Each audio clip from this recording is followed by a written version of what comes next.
I guess I really knew that running my own business and super and security and things like that long term.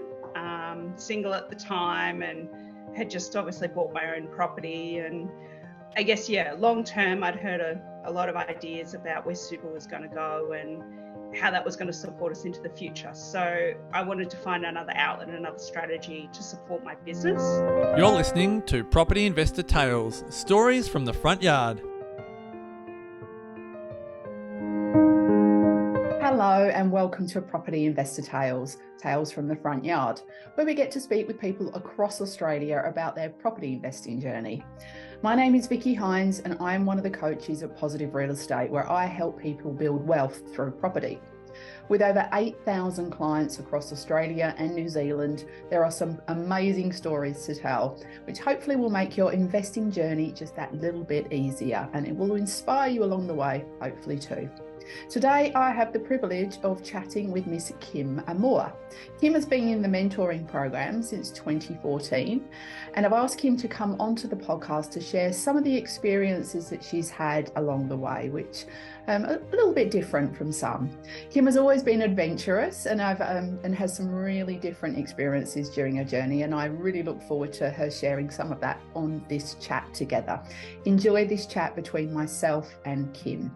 Hi, Kim. How are you today? Hey, Vicky, I'm great. Thanks for inviting me. That's awesome. Thanks for coming along and having a chat with me. Today, we're just going to have a bit of a chat about your property experiences so far in your life. I've got to know you a little bit over a few years now, and I know you've got some really important experiences and learnings to share. So we're going to have a bit of a chat and we'll see where it takes us. So before we really kick off, can you tell us a little bit about yourself and, like your profession, your personal or professional background? I'm a bit of a nomad at the moment. I'm now back in employment, just doing some data entry. But prior to that, I was traveling around Australia in my caravan. And prior to that, I was actually running my own business down in Melbourne. So had the opportunity to sell that and buy the caravan and hit the road. So it's been an adventure, literally. Literally an adventure. Yeah, I never know where you're going to be when we meet. I'm like, where are you now, Kim? Are you in your caravan? And you're currently in sunny Brisbane. So you're currently employed, but over the years you have been a business owner. That's correct, isn't it? Yeah, that's right. Yep. And definitely makes it more challenging to invest, but it's definitely doable. And having the right strategy and game plan to do it. That's all. As a business owner. Yeah. Sure. Okay. Well, I'm no doubt we'll talk a little bit more about that as we continue this conversation, and it might overlap to some of the other questions that I love to cover with you today. So you've been with PRE since 2014. Is that the duration that you've been investing? When was your first property deal? I bought the principal place way back when I was in Melbourne. That was 2008, and was pretty slow to get started from there. But that was what you did. You went and got a job and bought a house and bought a car and paid off some credit cards that you racked up when you were traveling overseas in your early 19, 20, 21 years, as you do. So I thought that was probably it. And then, of course, bumped into pre and got the opportunity to start learning about investing and property and the journey you can take from there. And then it did take a bit of time to actually get in, because by that point I started running my own business, and servicing became a challenge, running my own business from there. Yeah. So the answer was no, you were unable to borrow at that time for a property in Australia? Unable to borrow. Right. The brokers were actually really brilliant at the time. We looked at low docs and things like that. And sort of setting up strategies and things to move forward was the next step, really. So we waited and we waited. Right. And then I got distracted because I like shiny things being a business owner. And you're very honest about that, aren't you? Yes, you know the stories. Yes. It's always a story. So taking you back to when you first joined PRE in 2014, what exactly were you looking for? Were you looking for the coaching? Were you looking for access to brokers? What was your main driver to join the program? I guess I really knew that running my own business and super and security and things like that long term, single at the time and had just obviously bought my own property. And I guess, yeah, long term, I'd heard a lot of ideas about where super was going to go and how that was going to support us into the future. So I wanted to find another outlet, another strategy to support my business. I wasn't in the most, let's say, cash flowing business that you could be running. It was in the children's sports education space. So you're not going to make millions out of that. That's for sure. But for the love. Always for the love. Always. Yep. Hard work, long hours, weekends, nights, all of the above, but absolutely loved it. So, and the property and the running the numbers and seeing buildings and just experiencing that level of professional, I guess, was the real draw card, because in business I was networking with a lot of other business owners and I saw that professionalism come through the pre-team and just getting that side of what else was out there in terms of stepping away from the sport. Really good place to go. So you were thinking long term. You were thinking this business may not be for me for the duration. What can I do to set myself up for the future? It's kind of where your head was at. Yeah, definitely. Okay. So during your time that you've been investing, obviously you were a homeowner back in 2008. When did you first rent that property out as it became an investment? That was actually when I sold my business. So end of 2016, I scooted off overseas to hang out in the UK for a couple of weeks and look at some other property education opportunities while I was over in the UK then. And then I might have flitted off as well and spent a week in the Philippines lying on a beach drinking cocktails and having you just sold your business and had, why not have a bit of a celebration? So you were of the mindset then that you were an investor because your home had actually become an investment property by then. Is that correct? 2016? Yeah. Yeah. Yep. Okay. So when that kind of happened in 2016, I believe you've mentioned to me that that's when you started to look at other avenues because you were finding it a challenge to service more debt, keeping that original property as an investment. So obviously you already had a little bit of debt from the bank size, obviously, and you couldn't buy any more property. Is that correct at that stage? That was the wall that you found yourself up against? That was where it all started to get tricky. Find the smart people who have the knowledge and the skill set to help me out. And I'd bought the caravan and it sort of started to hit the road and travel around. So there was no cash flow actually coming in as such either, which servicing makes it pretty tricky when you don't have any pay slips. Certainly does. So you learnt that the hard way. If you don't have a business or a job, very hard to build your investment portfolio. When you started to look at other avenues, what did that initially look like? What did you start broadening your horizons to look at? What kind of opportunities? Well, funnily enough, traveling around in the caravan, I headed north up to Darwin. Right. And ultimately had some work, got some jobs that I wasn't intending on getting. And then, of course, got a little bit bored while I was playing at the driving range and drinking cocktails and hanging out by the pool on my own. So I started looking at properties up there. And that obviously required, if I wanted to invest in anything, getting a job. So I got suckered back into full-time work. We won't tell David this one, but I might have had a job for 3 months and 1 day, which I wouldn't recommend in order to get servicing for Darwin. Property up there. Don't tell David, he will kill me. David's your broker, correct? Yes, he didn't actually do that deal for me. But he knows you very well now. He knows me very well now, but we won't do that to him again. I did forget about that one. But you've got it over the line, I believe. We did get it over the line. Yeah. And that property was brilliant in many regards because I bought that property 30,000 less than the woman who'd bought the matching apartment downstairs 2 days earlier had. Wow. So she was very unhappy as a principal place resident as I was buying my investment for $30,000 less. Yes. She didn't understand the market and didn't, obviously have that knowledge and background. So I surprised myself a little bit on that purchase, that I bought at the bottom of the property clock, and it has actually worked really well because, again, Darwin is not a place you would expect to be an investment location. Well, it can be a bit of a roller coaster ride. And that's, I think, what we've discovered since we've been working together. It's very much up and down.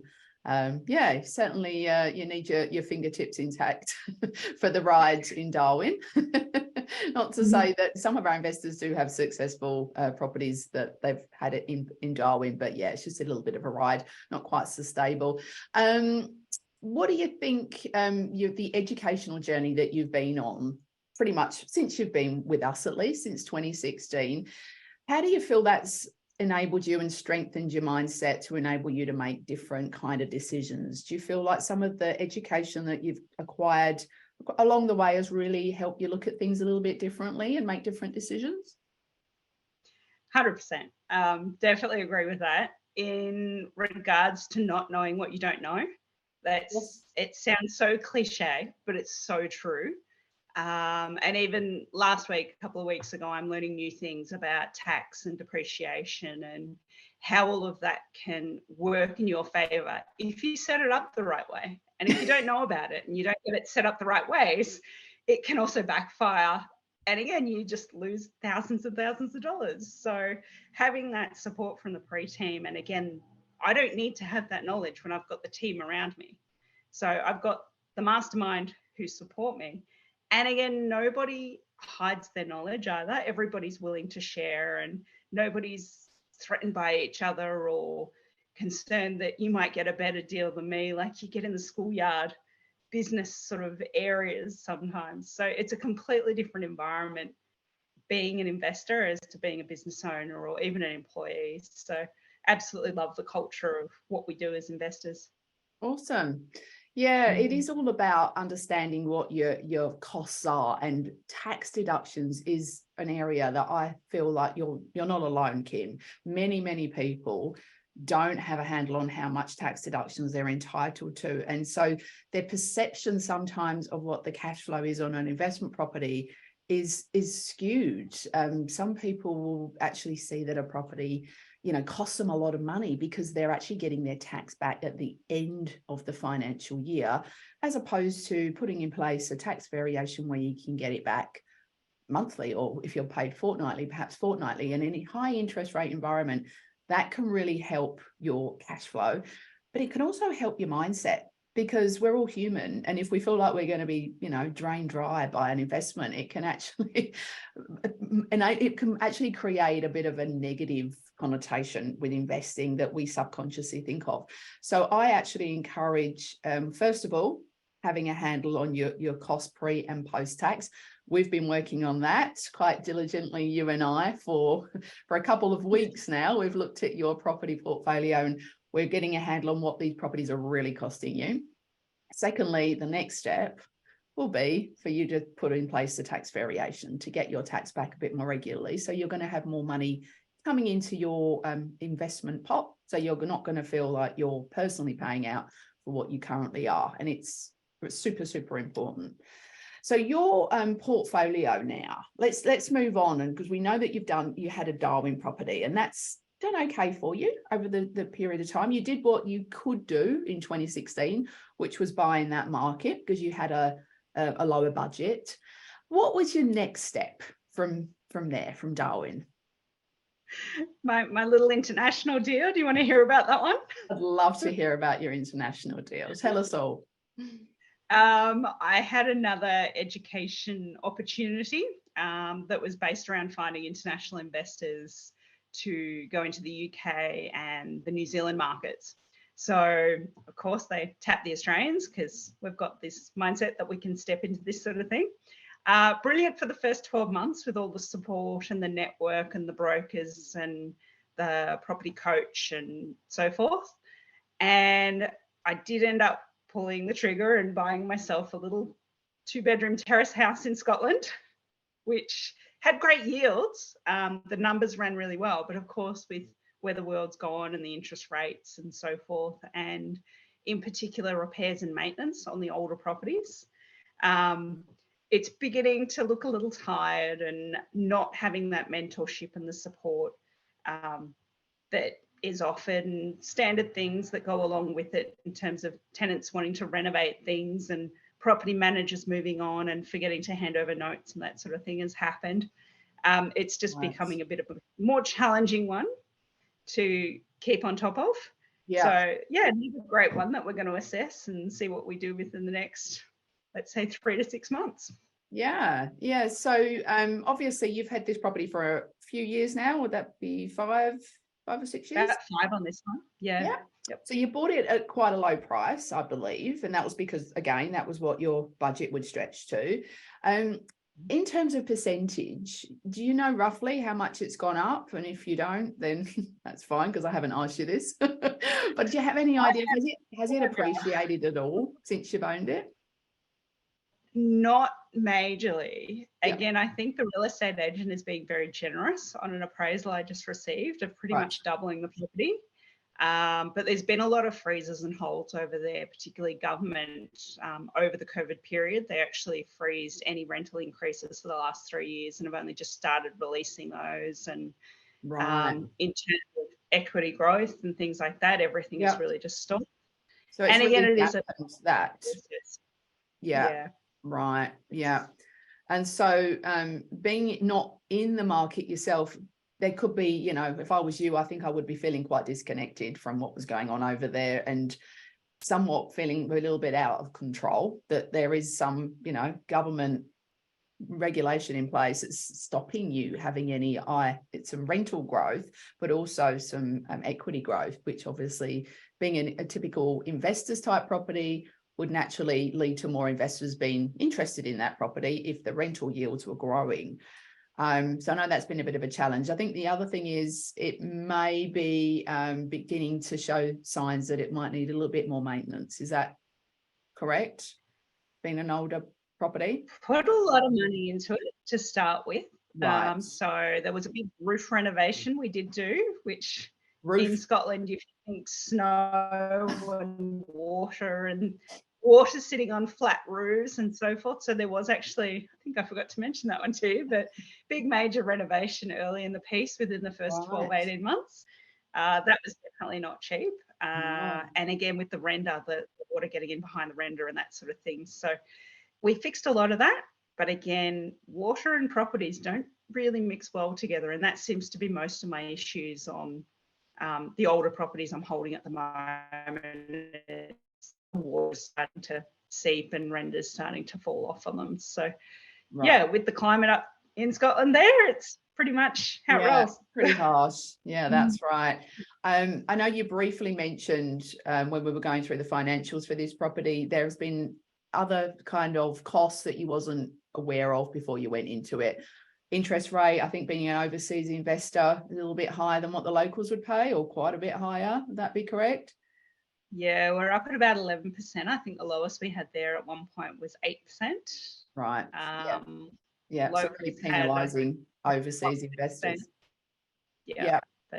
I know that you've set yourself up as a company, that perhaps not everybody would, but that was the guidance that you were giving at the time, wasn't it, to set yourself up as a company? Is that correct?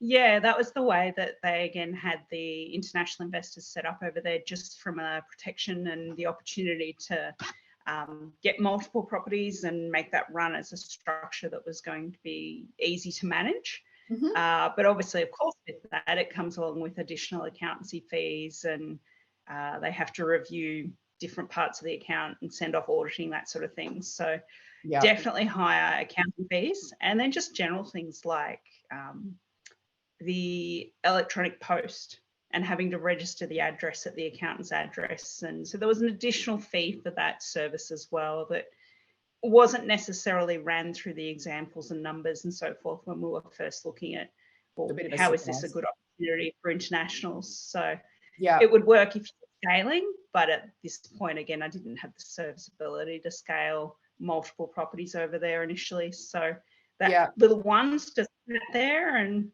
chugged along, chewing up lots of fees, and and I think time to do property management is a little bit higher than what we used to. Would that be correct? In the 10%. UK? Yeah. So all adds Again, up. same issues, communication, having to continually request for information, and just the standard trying to open up the communication chains there. I worked out really great times when to contact the UK. Late in our evening is fantastic for early morning there. Yep. So a communication about 4:30, 5 o'clock in the afternoon, you'd usually get something back within 2 or 3 hours before you'd then nip off and go to bed. Works it out. In the morning, you can usually get an answer. So timeframes were fine. That was never an issue. But having to continually ask for inspections and ask why this maintenance hadn't been addressed by the tenant and how bad it truly was and things like that. So just the standard. Yeah.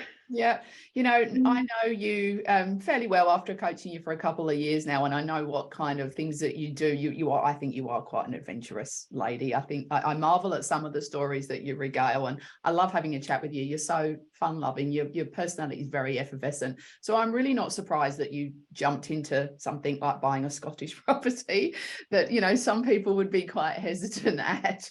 And I think we had a chat earlier, just off camera, before we sort of started this recording, and you mentioned that you think that, I think it was something along the lines about the mistakes that you've made and how you feel like they're really learnings, and that you feel like, you know, you should actually make a few mistakes because it's really the only way that you can learn. However, in real estate, it can be quite an expensive exercise. So a combination of having, you know, a team to pre-warn you and foresee the road ahead of what may happen with a particular course of action, coupled with jumping in and trying something a little bit new, is probably a good combination. Would you agree? Would you care to elaborate on that? Finding out all my dirty secrets. And I think that comes with being a business owner as well. I was always willing to sort of give the slightly different person in the interview the opportunity to do the job, or just taking that risk and then working with it often works out as the best approach. Like, who buys a caravan and has driven a Mazda 3 in Melbourne and never towed anything, let alone bought a four-wheel drive vehicle and a caravan and started traveling around the country? It just, I don't know, I just take the opportunity and see what comes with it. If you get a flat tire on the side of the road or a window falls out of your property, you get it fixed, or go from there. Or again, call Vicky and go, Vicky, help me. What do I do? I've lost a window in my property. Do you know any guys that can put a window back in? So you know what, Kim? I know if that happens, I know that it will be followed by a giggle rather than a because you see the funny side of everything, and I think that serves you well. You're able to encounter, you know, situations that could be perceived as stressful by some people. You know, we all have challenges in this journey. It's part and parcel of being an investor. But your attitude to what's a normal problem versus an abnormal problem, I think, is extremely healthy. And that's what really is set the tone for your whole journey and will enable you to carry on and really grow your portfolio from here with a healthy mindset. What else can we talk about? Let's talk about your friends and family. What do they think about your investment decisions? Well, on that last one, the other one is go with your gut. Okay. Out over the years, if the gut feels right, change it. If you don't like where you're sitting with something, or again, you're not feeling there's a communication somewhere going on, send another email or CC somebody in, a manager or someone. It's amazing how often you do get a communication back when there's a manager CC'd in. Yes. Go with your gut. If something doesn't feel right, or again, you think you need the bigger window installed because there's a light issue in the property, quote it up. It's not going to hurt. It's not going to be an issue to look at all the facts and figures and then make a decision from there. So that's, I think, how I ran my business as well. It was like, well, let's give this a go. If it doesn't work, change it. It's easy. Yeah, that's a really good comment. Yeah, thanks for adding that before I jumped into your friends and family. So your journey, literally your journey, you've been overseas, you've traveled around Australia, you have lived in a camper van, and you're currently actually on dry land, but you know, you've really covered a lot of ground in your journey, and you've bought property along the way. What do your friends and family think about all of this? My personality, they think I'm mad, but that's fine. A few people do. It's sometimes with friends, I don't discuss it based Right. on the fact that they've still got their principal place and they're paying down their regular everyday family mortgage, and that's their lifestyle and that's how they choose to run their property, and that's fantastic. And when I sort of talk about my properties, I sometimes feel a little bit funny about it based on the fact they don't understand it. So it's purely they don't understand. Yes. So that works for me fine.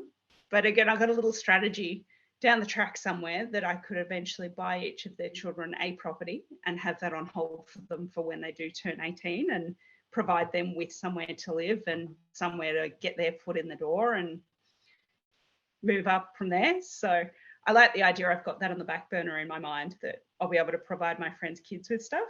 That's very So generous. that's a random one. That's a random one you haven't heard from me, but No, that's in there. certainly haven't. Have you voiced this yet, that you're planning to do that to your friends? I have to the executors of the stuff down the track in the event it needs to happen. Not directly with the kids or the families involved. Oh, that's very So generous. that'll just be a bit Yeah. of down the track. Yeah. Yeah. So Yeah. I like that idea. That I'm Legacy is building a quite little powerful. It Yeah. motivates me to keep them maintained and keep the tenants happy and have good property managers and things like that, so that in the event that it does need to hand over, they've got instant equity or instant property for them to live in. So Yeah. yeah. Wow. Well, that's very nice of you, Kim. I didn't know that about you. There you go. I come out with surprises all the time. You certainly do. And what about family? What do they think about it all? My folks were both bank managers. Dad was particularly in lending, so that is a bit of a challenge because he saw the lending back in the, let's say, 70s, 80s, 90s. And often he had to deal with people who had gone bankrupt or gotten themselves into a situation. So he's dealt with the negative side of people not being able to service their loans and that sort of thing. So I don't think he really understands what I'm doing now in today's day and age, and the fact that I do have this equity growth and good properties, and that I've got smart lending, that I've got healthy assets and things like that coming along behind me. And both mum and dad were in their industries for many, many years, the 30, 40 baby boomer generation that would keep their jobs in the day for the long period of time. Whereas every 5 years or so, if not more, I tend to change jobs or professions. Yes. A lot of people are like this now. Yeah. Yeah, that's so it's a completely different scenario to what they're used to. So yes, they're beginning, the more I invest and the more they're seeing my property and I can show them numbers and things like that.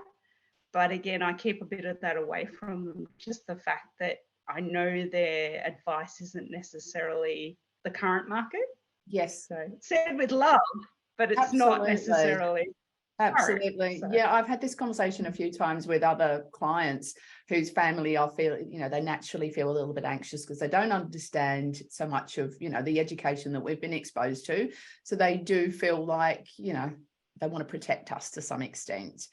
And I think what's different, having sort of analysed this with a couple of people, is that many of our parents come from a generation where things were different. Inflation was well and truly under 3%. And our plans for the future were, it was a choice whether you invested back then. Whereas right now, we really don't have that much of a choice. We really do need to invest in some form of asset class just to keep up. And that's, unfortunately, that is the realization of where we're at today. We need to invest to make sure that we look after ourselves in the future. I'm going to have to cough, excuse me. Oh, unfortunate. Yeah. So I think parents can be quite, they mean well, but at some stage, I would say many investors choose to perhaps limit the information that they share as we grow our portfolios, and it might be a little bit nerve-wracking for them to even know about certain things along the way. So look, without going into detail about your portfolio, you have had an acquisition in the last few years that I would just like to touch on. Don't need to go into the detail, but I would like for you to share the experience that you had around your last acquisition, which was it 2 years ago, 3 years ago? 18 months. Oh, was it only 18 Yeah. months? There you go. Wow. I actually thought it was longer. It did have a contract that might have gone over by about 9 months. Right. But in many regards, that was a bit of a happy accident because in the interim, the rent went up about $60 a week. So during the time that it had gone over. Wow. That was... So the numbers we initially ran to get that property actually worked out in my favor. That was a pleasant surprise. Was it a smooth sailing operation to obtain the finance for that property? Super. Big, huge shout out to my broker. David's amazing. And you're amazing as well. The support that I received on the whole process. Again, I love to be able to give the experts the responsibility. And then I do what I'm told sometimes because Vicky's my mentor. Sometimes. Yeah, sometimes. But taking on that advice, you guys know what you're doing. And it was just, smooth sailing. And even just the paperwork and the processing and the response times on absolutely everything. It's the smoothest I've ever had, which was great. Even getting a tenant in, we actually, because it was a new build, we did a pre-sale, a pre-leasing campaign, which I'd never seen or understood was the process. But I could see the quality in what we were doing with that. And within 1 week, I had tenants already in the property. So that time between settlement and the tenant being in paying rent was insignificant to cash flow. Like it was absolutely brilliant. The agent and communication between everybody was really, really good. So I just kicked back and everything sort of happened. It was great. Yeah, no, that is amazing. This particular development, you're right. I remember there was a pre-campaign. That's not the right word. There was a campaign before the property had even settled, basically, which enabled the property managers to provide access to potential tenants before settlement had occurred, which obviously had the result of finding you a tenant. So your vacancy period was a lot shorter than what it could have been if, the property manager who was tasked for the property was actually not able to access it until after settlement. So it was one of those instances where our 6R team, the property management team, worked extremely well with the acquisitions team, and they were able to provide some access because of our relationship with the developer. We were able to gain access to the property before settlement and really give you a good result so you could get a tenant earlier. So yeah, that was pretty awesome. And I'm absolutely over the moon that you was able to get a massive increase in your rent, which obviously made your cash flow a lot healthier from day dot.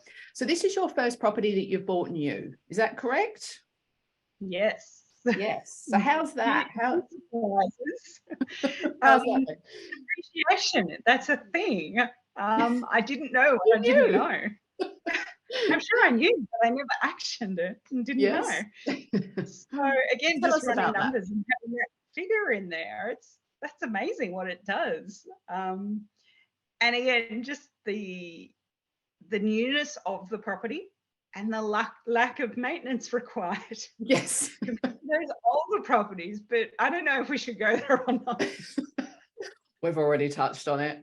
I think. On there. But what's the oldest property in your portfolio? What's the age of it right now?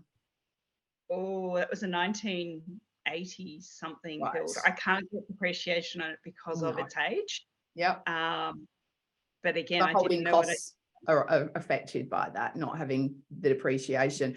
But naturally, any property that was built that long ago is going to have some maintenance issues coming through right now. So I'm very glad that you can balance it out with a new property, which is going to have very, very few maintenance issues and a lot of tax deductions. So your portfolio is now looking a lot more balanced with cash flow to cover some of the properties that are quite intense with the costings and with the maintenance that's going on there. I think it was absolutely perfect for your portfolio, that property that you bought. I'm so glad that you've got it. Thanks. complements it very, very well. Mm. Good. And again, my tenant seems very happy. He re-signed a lease recently, and again, there was a increase in there as well, and don't seem to have any issues. Great communication with the property managers there as well, and inspections are going. It's actually the quality of my tenant there is above and beyond the quality of the tenants in terms of them looking after the property as well. Right. Just those older properties are bringing in people that don't necessarily have clean standards when their property manager comes through for an inspection, let's say. Yeah, it's really quite eye-opening, isn't it? That, you know, if you have a property that is quite good quality, quite high end, you will attract a good quality tenant who pays regular rent, you know, month in, month out. With rarely there's a challenge. I know from my own perspective, I certainly haven't had many challenges from that respect. From, you know, in comparison to some older type properties, which can attract a lower socio-demographic tenant, perhaps, there have been challenges that I've witnessed from some of my clients' end. So yeah, I'm glad that you feel like you've got a good, reliable tenant in there, and that the rent is going to be consistent, and they're going to look after the place ultimately, which is what it's about. Yeah, awesome. Smooth sailing. Yeah. So what's next for Kim? What's the long-term strategy? So you're not living in a camper van at the moment. I know that. You've embedded some roots down where you want to be right now. With regards to property, what have you been working on with your coach at the moment? She's awesome. Don't have to say like that one. Yeah. What are you doing right now? Are you refining? Are you in the sort of stage of your portfolio that you're looking at costs at the moment in order to do what? Tell us a little bit.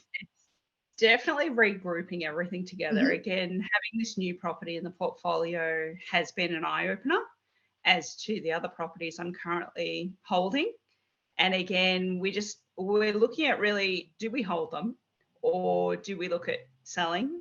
There's definitely an opportunity right now for us to refinance. Again, I'm going to plug David again. So he's going to be very busy. He's going to be very busy doing all of my refinancing for me. Yeah, and all the extra business you're obviously plugging for him. Yeah. So it's definitely regroup time. Again, as you say, I've settled down for a little bit. We'll give that a bit of time and see what we can cook up here while I'm in the one spot. Yep. I've actually sold my caravan. So oh my goodness. Wow, so you got a bit of cash. Got a bit of cash to throw around, cash to splash. Again, it was a good opportunity from a maintenance perspective. The van was beginning to get a little bit vintage. So it's the same with vehicles and caravans. Yes. It was beginning to cost just a little bit. So it was like, oh, is this now a good time to sell? And when I actually popped that one on consignment, they said the time frame, the age of the van was pretty much their cutoff for taking consignment vans to sell. Otherwise, I'd need to order privately. So I got in very lucky there, and it was listed for 2 days and I had an offer. So yeah, it was definitely an opportunity to take advantage of. And now I've got the cash to potentially put towards something else, or potentially selling one of the properties and seeing what David can come up with on my. Let's see what your awesome broker says. We'll go from there. No pressure on him at all. It was right. Exactly. Yeah. So we'll come to a close shortly, but I can't let you go until I've asked you this question. I think you know what one it is. What's the weirdest or funniest thing that's happened to you in your property journey? Which one do you want me to go? The snake in the basement on the new build, or you can tell us about that, the snake in the basement, if you like. That's just the standard emails you get every day. I'm not a big fan of snakes. Yeah. Some of the property managers and the text You've got a few message of those. Yes. There's some more interesting ones than others, but the text at 9:30 a.m. on a Monday morning saying, "I can't handle your neighbours. They're driving me crazy." I'm in my 9 to 5 job here doing my data entry so that I can get my next investment Paying property you going to now. manage my tenants. Paying you to manage my tenants, and I'm getting this text message at 9:30 on a Monday. Turns out there may be somebody requesting new fences. So in turn, I've actually given her a call and gone, well, what's going on? Why are you so upset? And turns out somebody would like some new fences. So I suggested, where are the quotes? No quotes available. So I suggested, let's get some quotes. And in the end, I actually said, well, I'm going to jump on a plane in 2 weeks' time and fly to the property. Plus, I have family in the area, but that's just a side note. To inspect said fences and talk to the neighbours. Can you have 3 quotes available for me to present to the neighbours? And I'll make sure that they're introduced to you professionally, that you're working on my property with my tenant. And yeah, she decided not to be able to source any quotes in a city, Melbourne location, that 10 fences were not able to provide quotes with a 2-week time frame. So the day after I got back from Melbourne, I actually had a quote sent to my email account. Yeah. So you've got that now to compare to, and she wasn't able to produce that in 2 weeks. No, but the text message then came the following day when I may have actually sourced myself a new agent when I was in Melbourne at the time. And in turn, she's had the request now to release my file. And right, I magically have these text messages and phone calls coming through in communication. Yeah. Okay. So we kind of learnt the hard way there that perhaps she wasn't working with the right person, but it sounds like you've hopefully found somebody who's willing to work with you being interstate and not bother you with such. Good morning, lovely may not come from this agent. So I don't know if property managers should call their landlords lovely, but I know I'm lovely. Yeah, perhaps not. We know you're lovely, but she doesn't know you well enough. No. Well, is there anything else you would like to add to this conversation that you think people would get some value from? Oh, I think being a business owner and investing, it definitely presents different challenges. It's not impossible. It's definitely not impossible. And I guess that's an area that I jumped through some hoops to try and get there, and at that point in time didn't work. But if I could have my time again while running that business, I probably would have paid myself or sourced some more financial advice as to how I could make myself more serviceable in that situation, because there was a way, and it was low doc loans and things like that. But I just didn't have the right numbers on paper at the time, and I didn't know what I know now.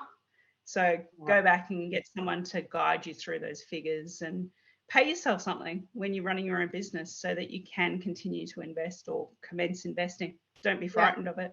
No, absolutely. I think sometimes that is overlooked, because as business owners, sometimes we have a tendency to want to minimize our income, which is obviously a great accountancy idea. However, doesn't always translate into good investment strategy. So it's really important that you do work with your accountant, you share with your accountant what you're trying to achieve on the other side of the fence, which is you're investing, and work alongside with your broker. It's really important that you do, which I know you do very, very well now, you really do utilize your team to get the best, get the right answer holistically. So you're literally incorporating every single part of your team, every team member, and they have an opinion from where they're coming from, so you can make the right decision for you moving forward. And that might involve, what your tax return looks like that year as a business owner. I know you're not one at the moment, but when you were, it probably, that I think that's what you're saying, is that you could have done with that kind of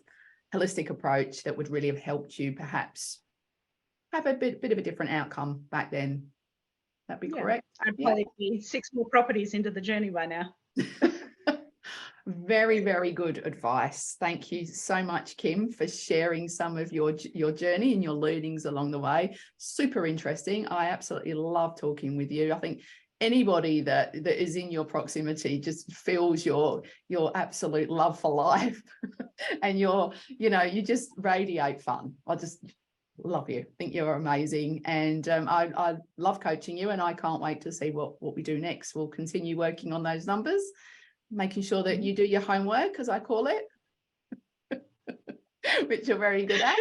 And we'll regroup and see what we can do next. So thank you very much for joining me today, and have a wonderful rest of your evening. Hey, thanks for listening to Property Investor Tales.